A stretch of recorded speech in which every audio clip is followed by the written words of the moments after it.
All right, perfect. All right, recording. How the fuck have you been, dude? It's been a little Man, while.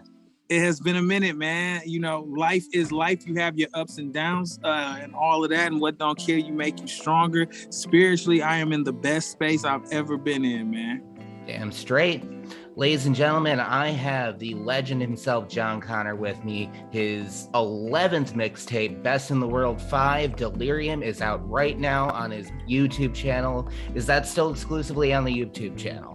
YouTube channel, what is it? Audio Mac, SoundCloud. It's on free sites because I'm going in on other people's music. So, you can't make money off of that. So this was really just for the fans, for my supporters, for the people, just to get them some of that old school Connor, to get them ready for SOS 2, which will be dropping next month. Awesome. So last time we checked, you were working on Best in the World 5, and it was going to be over all Nas beats. What happened? That's still coming. It's coming. Yeah, it's still coming. It's actually done. Best in the World Delirium was just, I caught that bug. A friend of mine hit me.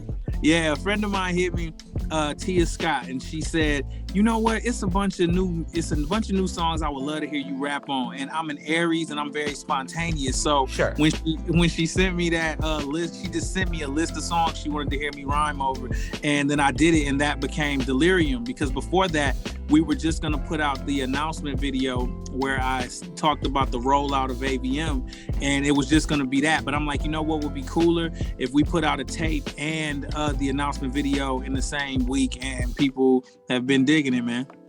Awesome. There's obviously, clear differences between mixtapes and, traditional albums. Sometimes the lines get kind of blurred, especially with people like Chance the Rapper, who just, you can't really fucking tell. But do you approach those two types of projects differently? And if so, how? Well, yeah, I definitely approach the albums different from mixtapes because, like I said, mixtapes for me are just something to give my supporters to say thank you for buying the merchandise, for coming out to the shows, for supporting me all of these years and sending me the beautiful messages they send me on Instagram, Twitter, and all of that stuff. So when I approach a mixtape, it's just, bar heavy. I'm just Definitely. going in.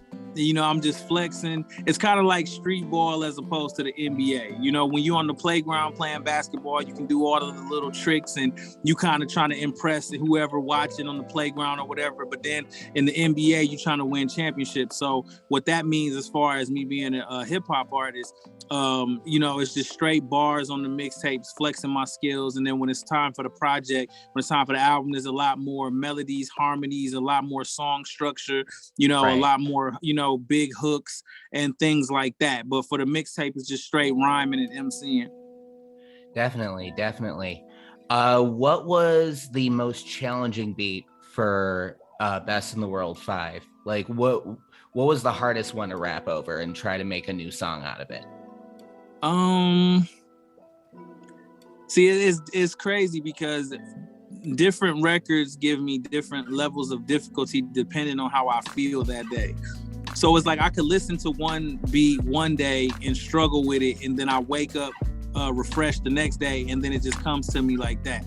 So it's I can't really say that any of them gave me a level of difficulty because once I caught that bug and once the spirit got in me, the words just flew. They just it was fluid. It was like water, man.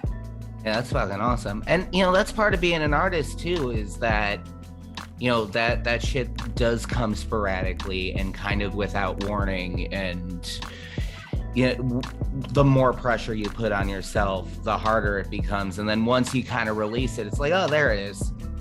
Yeah, absolutely, man. Absolutely. And that's how like I said, this whole project came about, because this project was literally, I did it in 2 weeks. You know what I'm saying? Like I had no plans on doing Best in the World Delirium. It was going to be the Nas tape and then SOS. And then, as I said in the announcement video, but then I start, like, when my homegirl hit me up, and like I say, that bug hit me of her just being like, I want to hear you rhyme over these beats. And I got excited about it. And it just, like I say, all of them just start coming to me. And I did this tape in like 2 weeks, man. That's really fucking cool. Have you been performing live again since, like, things started opening back up? Concerts started becoming a thing. Well, man, since the pandemic, not consistently. I've done a couple spot shows here and there, but this summer I'm looking forward to. I want to jump on somebody tour. You know what I'm saying? So I'm definitely ready to get back out there, man, and touch the people. Hey, come to Chicago. I'll be there. I love Chicago, man. Y'all always show me so much love. I think that the last time I was in Chicago, I feel like I was on tour with Problem. And man, I got so much love, man, when I came out there. So Chicago is like my second home. I love y'all, man. Hey, man, we try. It's because we got that Mark Bird connection. That's all that is. Yeah, you already know. That's my dog. That's my home. Me and Mark Bird got a I ain't gonna even speak on it. Well, fuck it, I'll speak on it. Me and Mark Bird got a record that I'm gonna give to the people on my subscriber mailing list, man.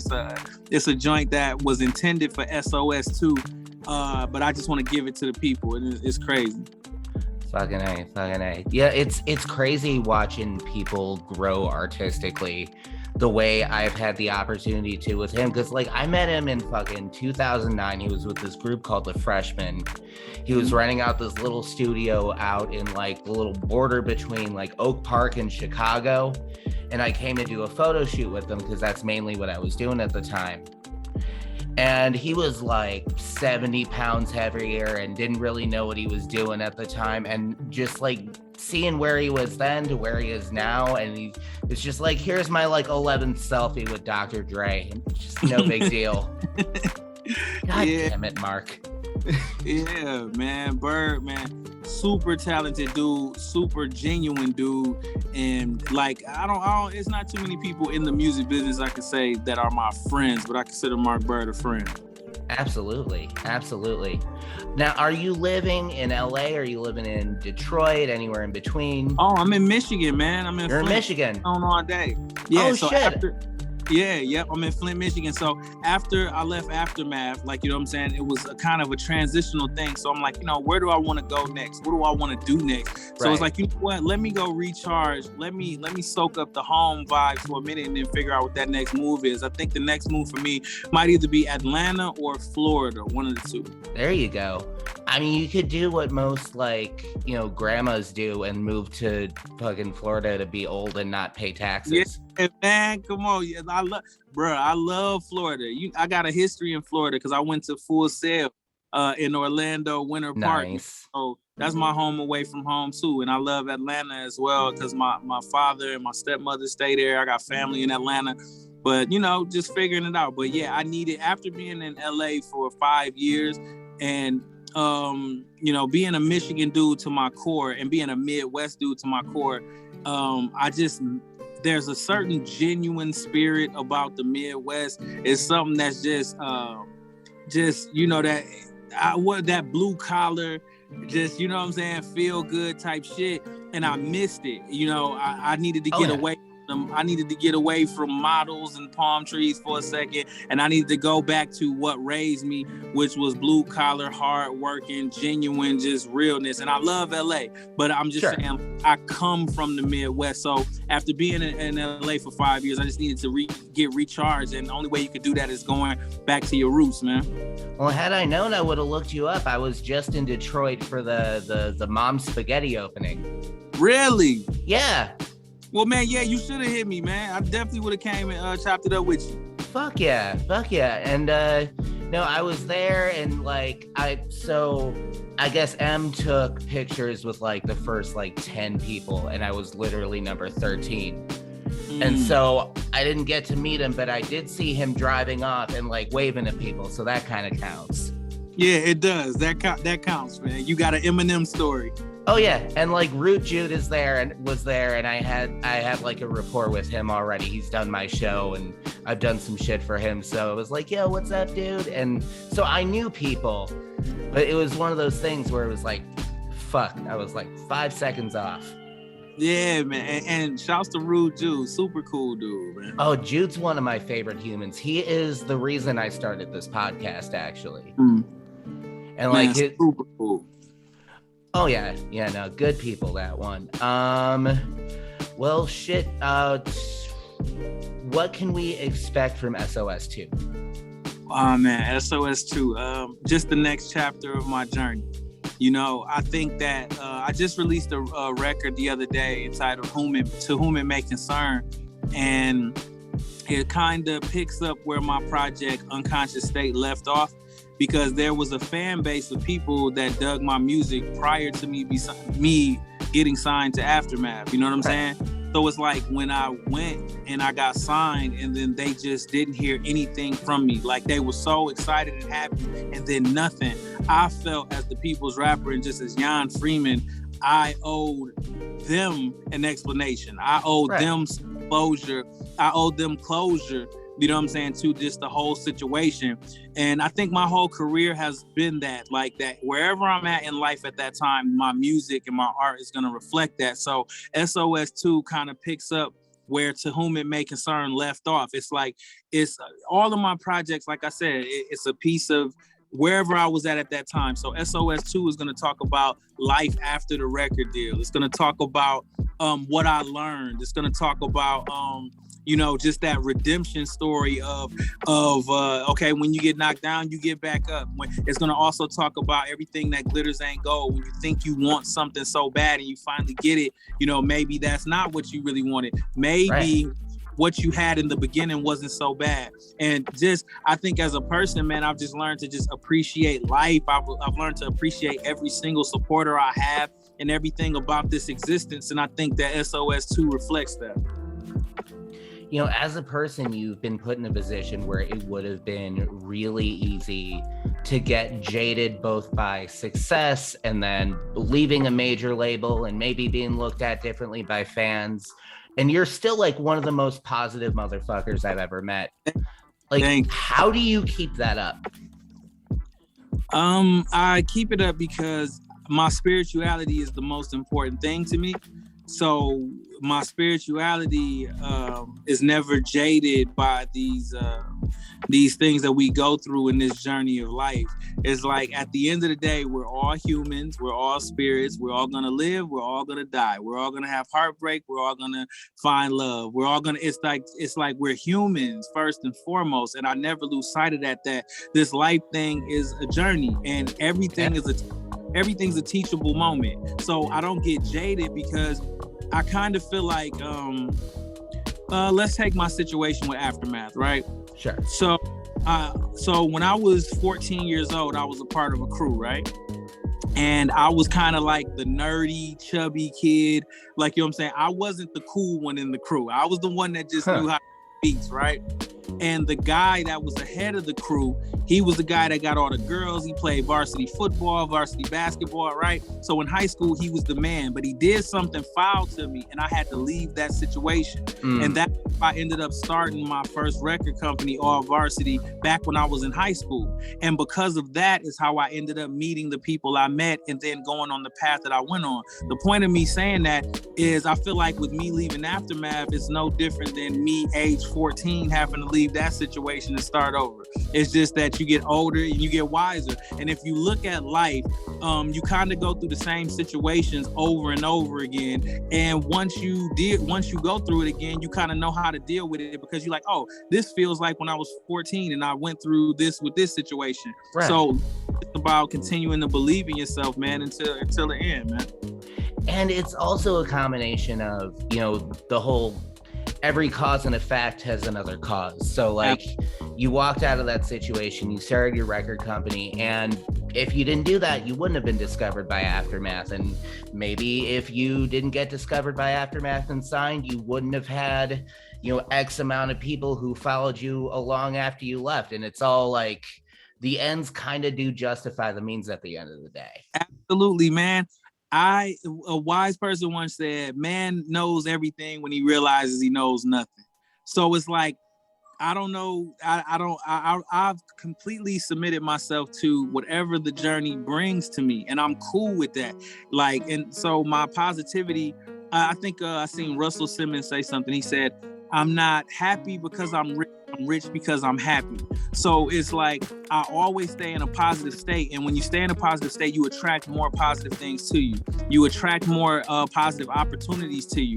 And so what people also have to understand is like what success is for me might not be success for the other person, and vice versa. So people might look at my life and be like, I can't believe this, or he left Aftermath, or whatever the case may be. And I don't want to stay stuck on that for too long. I'm just using it as an example.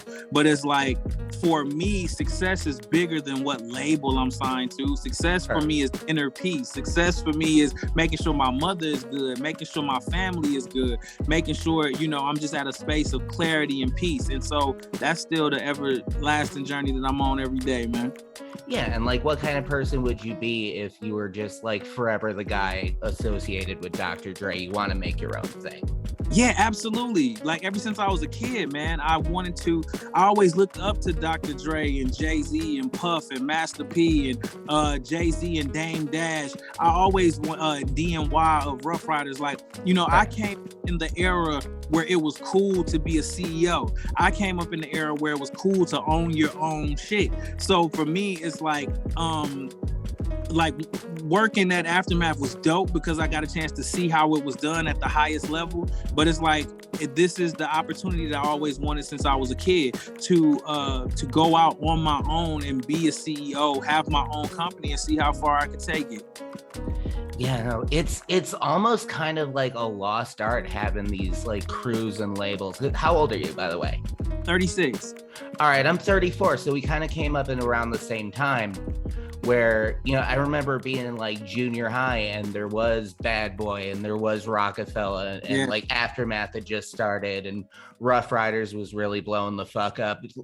And, you know, there was kind of that thing again, maybe 10 years ago with like MMG and I don't know, Good Music and Young Money for a little minute. Oh yeah. No, everybody, Limp Bizkit was getting signed to Young Money. That was funny. Yeah. But like, yeah, that isn't really so much of a thing anymore. Like, what do you think happened? Is it just like more of an individualization of the artist? Yeah, kind of, sort of. And it's hard to keep rap crews together, man. Like, in the time that I've been, like I said, I started doing this when I was 11 years old. And there's been so many versions of AV Squad or All Varsity Music Group. There's been so many different rosters because this music thing, man, you got to be built for it, you know? And some people are, some people aren't. And it's going to be people that come in and out. And it's going to be people that have egos. It's going to be people that, you know, lose the passion for it. So it's really hard to keep rap crews together, man. And I think that today, that's probably why you don't see more of it. And I think just society as a whole has become more of a self-serving place. You know, everybody's out. You know what I mean? Like, I think it's a reflection of society. Like you said, when we just live in a different time. When we were coming up, it was a little more about togetherness and helping each other. Now, you know, everything's so separate. So I think that may be a couple of reasons as to why you don't see as much of it. But I'm looking forward to doing my thing with All Varsity Music Group. I got my artist Ace Cabana. I have a young R&B pop prospect. Her name is Enjoy Melody. She's super dope. My little cousin Shogun, who is a producer. I'm just looking forward to taking everything I learned while I was around Aftermath and while I was around all of these legends. And I want to take that knowledge and teach it to the next generation so that those things can just keep passing down from generation to generation. There it is. Do you have any of these new artists on your projects coming up? Absolutely, they both are. Yeah, Ace Cabana is on the project. Enjoy Melodies on the project. Yep, absolutely. And my little cousin Shogun got production on the project. So absolutely, yep. Remember those names. And when Ace's album comes, man, he got to come here and kick it with you. Hit me up. He is always welcome. If Enjoy Melody is the woman I recall, I think I interviewed her like 3-4 years ago when she was with this other marketing company. I don't know, because my Enjoy Melody, she's pretty young. She's like 20, 21. Okay, probably not the same person then. Yeah, but she's super cool, man. Super cool, man. We working on her stuff now, and Ace just wrapped up his project Moonwater, and we'll be dropping it early next year. Hell yeah, looking forward to it. To it. How have you been occupying your time now that things are opening back up a little bit, but still very much, you know, careful, more shut down? I don't know how it is in Michigan, but what have you been like doing to stay sane and busy lately? Aside from making music. That's it, man. Music and more music, and then working out. I'm getting back on my workout kick, man. I had lost a bunch of weight. I was really proud of myself. Then I gained it all back. Thanksgiving food and all of that. So now, man, I just came from grabbing my a new weight vest and a new treadmill and all of that. So nice. Just out and making music, man. That's it, man. Just staying in that space. What is so like? This is like an asking for a friend thing. Yeah. I need to lose some weight quickly. How do I start with that? Like, okay, what's the beginning of getting motivated? Okay, the beginning of getting motivated is because for me, most times I feel like when I gain weight, you physically look like you spiritually feel, and when I gain weight, you know what I mean? So in a lot of time, ever since I was a child, I've whenever I would struggle with depression, I would turn to food. So anytime I gain a bunch of weight, it's like, oh man, I look like I feel right? Shitty. I feel like I look shitty because I feel shitty. So it's like, I don't like that. I don't like feeling like that or feeling like people can see that I'm going through something. So it's like, the only person that can change your circumstances is you. So if you're tired of looking at yourself and not feeling empowered and not feeling good about yourself, then it has to come to a point where you are determined to make that change. And that's the point that I get to. I look in the mirror and be like, yo, this is not who I am. I know who I am. And this is not a physical representation of who I really am. Right. So I just go there with it, man. And then it's just about disciplining yourself. It's not just about one or the other. You have to do diet and workout, those things together. And you got to get to the point where you're not eating for taste. You're eating for, for the results. So it's like, it's just a discipline thing. It's a mental discipline thing, man. Oh, God damn it. It's just like, take this pill, you'll be 20 pounds lighter tomorrow. It's like, okay, Jon Connor, thanks. Man, I wish it was that easy, man. Take a pill, but yo, I think I seen Arnold Schwarzenegger say at one time, he said, you can eat whatever you want to, but just remember you're responsible for every calorie. Oh, God. I got a funny Arnold Schwarzenegger story, actually. What's up? So I don't know if he does, or I don't know if he does that anymore, but he used to do this annual athletics convention out in Columbus, Ohio. Okay. And so I think it's just called the Arnold Sports Festival. So it's like acrobatics and MMA people and, people from action movies, like Jason Statham was there the year that I did photography out there. And I was with this crew of people, right? And one of the guys I was working with, he's also a rapper, or he was at the time. His name is Fat Mike.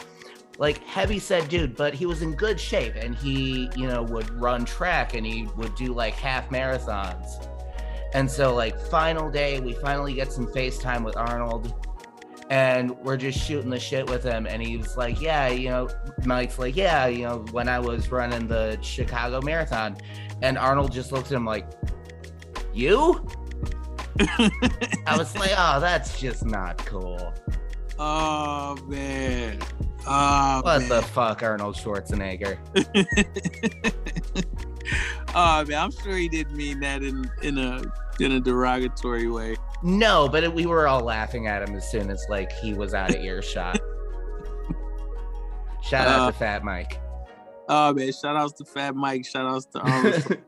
If it wasn't for Arnold Schwarzenegger, literally, there would be no Jon Connor. So shouts to Arnold Schwarzenegger. There you go. Yeah, I got the Terminator. Nice little segue. We did. I see what you did there. Weird. All right. Well, Jon, always a fucking pleasure. Thank you again for coming on. Your door is always open to you. I didn't realize what an easy drive Chicago to Detroit is. So whenever I'm up there next, I gotta get some more, gotta get another spaghetti sandwich. So I'll hit you next time I go. Please do, man. Please do. Yeah, no, just got this vintage film camera. We'll do a black and white film photo shoot. Come on, Develop man. that shit back in the day. Let's do it, man. I'm down. Just let me know. Right. Give me a heads up and I'm down. DM me your number. I'll text you. Absolutely. I sure will. When we get off it, because Lindsay has your number? Lindsay does, yeah. Okay, so I'll get it from her and I'll text you. Awesome. And also, before we get up out of here, man, I just want to, if there's any, I just want to plug a couple things. But one thing I want to say, go plug whatever you want. The floor is yours, Senator. Anybody who's listening to this, just always remember you were born special. Everybody is born with genius level abilities. You just got to figure out what it is. Whatever you do with the least amount of resistance and effort, that's what you're supposed to be doing. Everybody has it in them. Don't look at the person next to you and compare your journey to their journey. Yours is unique to your life experience.